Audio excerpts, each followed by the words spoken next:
Professor Ramirez? I'm just going to come right out and say this. I'm a lawyer. I do not think, and you can disagree with me, that there's a court in Massachusetts that would have upheld this charge. Do you disagree, sir? No, I agree. And that's why it wasn't brought to a courthouse. That's why it's dismissed. And this is an important point. And I want to know how many other kids are getting disorderly conduct charges and not getting them dismissed, but pleading and getting an arrest for that. And an arrest record. This is the point I was making about data collection and managing and measuring discretion. I support police officers. They do a dangerous job that I would never do. They go places I would never go, and they keep us safe. And I want them to have the discretion that they need. But they have to be transparent and accountable to the taxpayers who pay their salary. Thank you. One thing that you don't want to do, and when I was in Cambridge, the most important thing to me is that I wanted the people involved. I wanted the police officers to appear as a part of the community.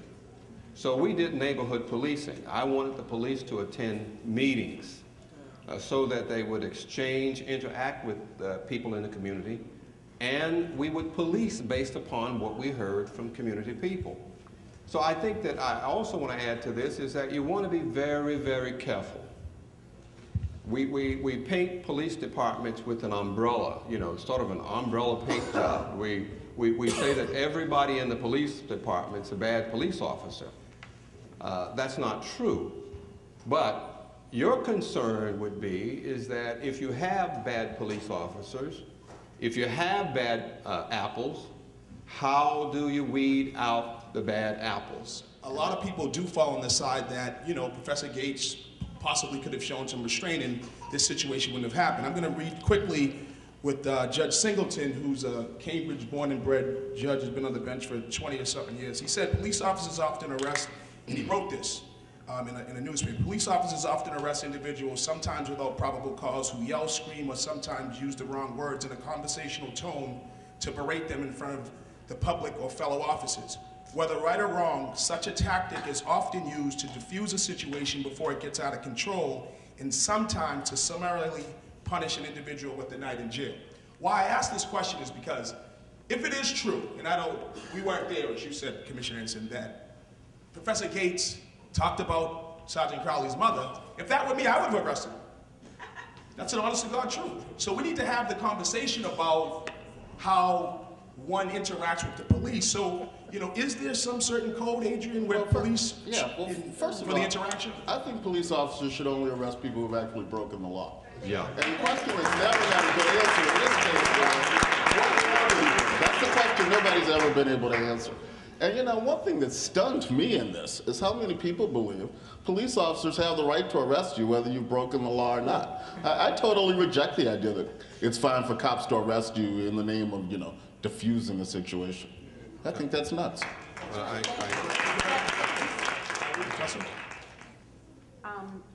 If you were an officer and I were doing training with you and you said you'd arrest, is that what you said? I'm speaking, though, to the opinion of other folks, including me. It's just not me as an officer. Okay, you as an officer say, well, can't talk about my mama. If they talk about my mama, I'm arresting. I would say back to you, I can't change your heart and mind, but the system we're putting in place, if I were part of a DOJ team putting it in place in Cambridge or just part of a team, I would say the system that I'm putting in place will change your behavior. Because from now on, it's not just you arrest and that's the end of it. We're going to follow the case through and find out how many times after the arrest it goes to court and what happened. Is it broomed out? Is it dismissed prior to court? Did the judge dismiss it? And to the extent you continue to arrest people who the judges say you had no business arresting, that is going to be a problem for you. Adrian? You know, I think in place of discretion, I would substitute the word judgment. Yeah. Because I think that's really what was missing here, you know? Right. It's not a matter of him having discretion. It's a matter of him exercising such poor judgment. When you read the police report and you just read how this thing escalates and escalates and escalates, you just come away from it saying, you know, if he'd taken a deep breath, this would have all been over. Yeah. And, you know, the real shame is that that never happened. Just quickly into that, this is a hot question, burning my hand up. So we read the police report, it's here. You've heard the 911 tape. Yeah. Biggest question out of all the questions that we had tonight was, with the discrepancies in the police report and the 911 tape, 2 press conferences from the woman who was at least the first at the scene or 2 called the scene in, where do we go with this? You have a police report that has discrepancies. Citizens are feeling that if nothing else, they're to be served and protected, that the police report should be accurate. What do we say about these discrepancies? Well, first of all, the police department should be allowed the opportunity to deal with those discrepancies. I read the report, and the first thing that alarmed me is that the dispatcher interjected color. Now, that's really a serious issue there, because when the police officer, if he had heard that conversation, he was already looking for a black or Hispanic person. So that's a very, very serious issue in the sense that the influence of the dispatcher would cause the police officer to react in a certain way. That should never happen. And one of the things that when I read the report is I wanted to make sure that the dispatchers are trained not to use race, ethnicity, or anything else other than if they're given that information by a witness. What it did, again, it just opened the discussion inside of the barbershops, on the streets, in general. Not only for personal experiences that a lot of my friends may have had with Crowley or other detectives in Cambridge.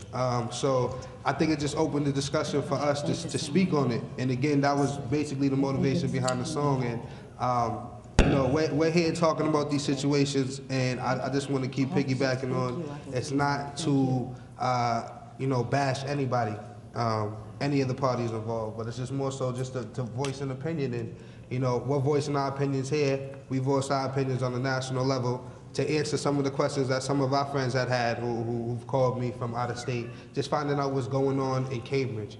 And the song was, you know, titled CPD, but it applied to APD, BPD, CPD, Connecticut, anywhere, all over the world. I mean, there's bigger issues that are going on, and I just want to say this, right? With this song and with this, and us speaking about this, there's a lot of stuff going on in Cambridge right now.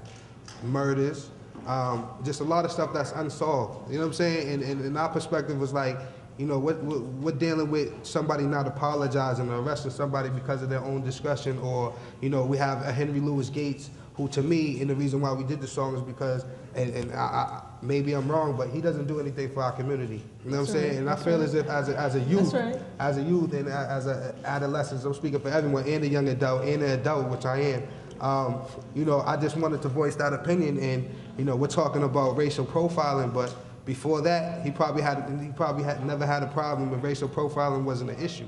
That Cambridge is seeing itself to be a part, but really we are a microcosm for the rest of the country. In our city are people on all sides of this issue.